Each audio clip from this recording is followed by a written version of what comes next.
Comment éduquer nos enfants? Et parfois même, on a envie d'éduquer les autres, que les gens finissent par comprendre, on essaye de faire passer des messages. Comment éduquer nos enfants? Et quand on regarde la Torah, le message n'est pas très évident. Car parfois, dans l'éducation du peuple d'Israël, parfois il y a du dialogue entre Dieu et Moïse qui joue un peu le rôle de parents, mais parfois il y a des grandes colères, il y a des punitions incroyables et très impressionnantes vis-à-vis du peuple. Alors est-ce qu'il faut punir ces enfants? Est-ce qu'on peut faire comprendre quelque chose aux autres à travers la punition? Il y a plein de façons de punir.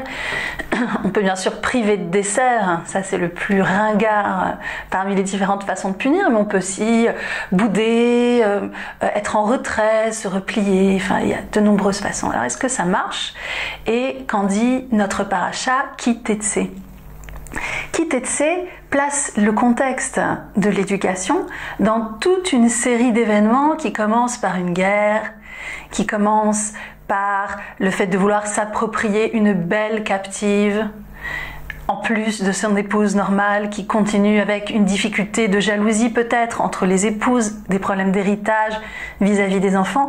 Il y a tout un contexte qui vient entraîner et amener le verset et les quelques versets terribles qui se trouvent au chapitre 21 du Deutéronome, de Dvarim, et qui nous disent que quand tu auras un fils, un enfant rebelle, son père et sa mère doivent l'amener devant le tribunal des anciens, qui décréteront rien moins que la peine de mort, et qu'il sera, n'est-ce pas, lapidé par l'ensemble du village.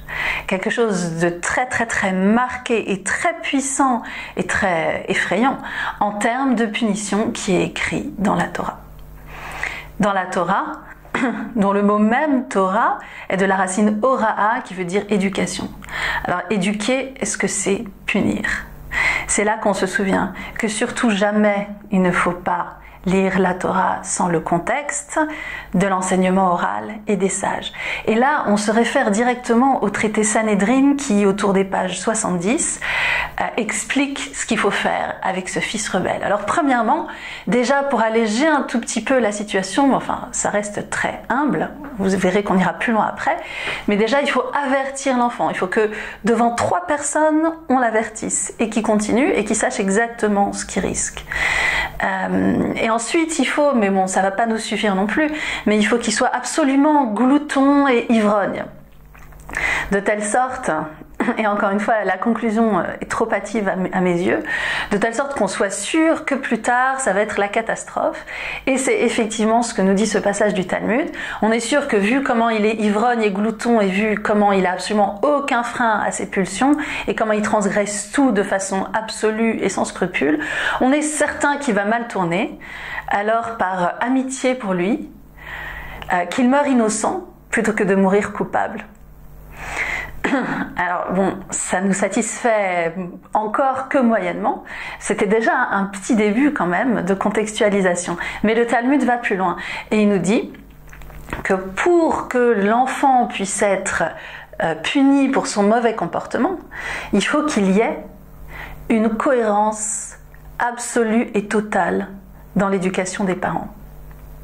Et là, on est projeté dans un monde complètement idéal où les 2 parents auraient réussi à donner un message totalement cohérent.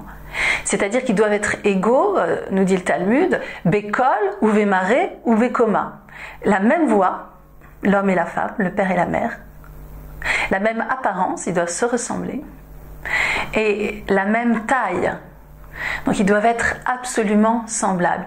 Et c'est là qu'on sent une touche d'humour aussi dans le Talmud. On dit, bien sûr, évidemment, c'est quelque chose qui ne peut pas se produire. Il faudrait qu'il y ait la cohérence absolue. Peut-être que un jour viendra la paix et la fraternité absolue dans le monde, que tous les besoins de tous les enfants auront été satisfaits comme il se doit, et qu'à ce moment-là, pour en arriver à être rebelle, il faudra aller très loin. Mais pour l'instant, ce n'est pas le cas. Alors on a cette question et le Talmud nous emmène encore plus loin. Et il nous dit qu'il faut que ce soit un enfant, sinon c'est pas un fils, un ben rebelle. Mais en même temps, il faut que ce soit presque un adulte, puisqu'il faut qu'il puisse assumer ses responsabilités. Les enfants ne sont pas soumis au droit pénal. Donc on voit ici qu'il y aurait 3 jours pendant lesquels il y aurait ce risque-là. Ça veut dire qu'il faudrait un jeune qui, pendant ces 3 jours critiques de sa puberté, après avoir été alerté par 3 témoins, devant 3 témoins, par son père et sa mère, parlant d'une même voix et habillés de la même façon, semblables comme des jumeaux, alors il faudrait que à ce moment-là, ils boivent trop et ils mangent trop pour pouvoir être punis.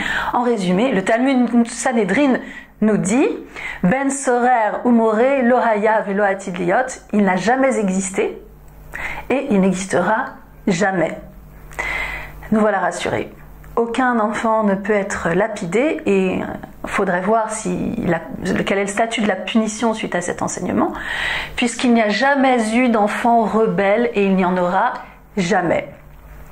Alors quand nos enfants se rebellent, on peut garder ça aussi présent à l'esprit, c'est pas la rébellion du tout au sens tel qu'il est défini par la Torah et le Talmud, mais vous vous posez sans doute la même question que le Talmud. S'il n'y en a pas eu, s'il n'y en aura jamais, pourquoi en parler?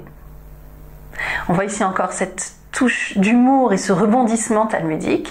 Eh bien, la raison c'est Drosh vekabel sachar, commente-le et reçois-en un salaire. Quel salaire de quel salaire est-ce qu'on peut bénéficier en étudiant ce passage du fils de l'enfant rebelle?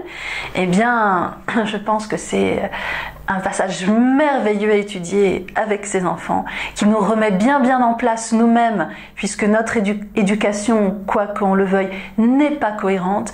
Elle l'est au maximum, mais elle a des failles, et c'est normal, et donc on essaye, nous, de faire au mieux. Nos enfants essayent de faire au mieux, et nos enfants ne sont pas considérés comme rebelles, mamrés, morés.